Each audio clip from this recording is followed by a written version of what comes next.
سود جناب نبی کریم علیه الصلاۃ والسلام فرمایي یو روپۍ د سود دومره زور لري لکه انسان چې 15 کرت د خپل مور سره زنا وکړي.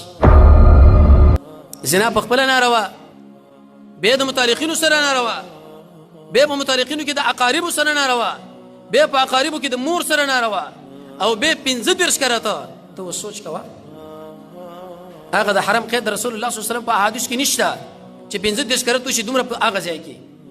نو دلیل له پدې باندې چې سود او دا رب العالمین د خوانه دي انسان سره اعلان د جګړې دی چې د سره به الله جګړو کې مفسرین د آیات په تشریح کې درې قول ذکر کوي. یو په ورځ قیامت به د انسان راولي الله عز وجل او رسول الله صلی الله علیه وسلم به مقابله لروزي. دویم الله عز وجل دوی اعلان د جګړې کړي دی دا د رب العالمین دشمنان دی یو عمل د الله په دربار کې نه قبليږي. او دریم دی انسانانو په باره کې موږ له رب العالمین د ذهن سازي وکړه چې دا زما دشمنان دي او د دې سره تاسو مقابله شروع کړئ.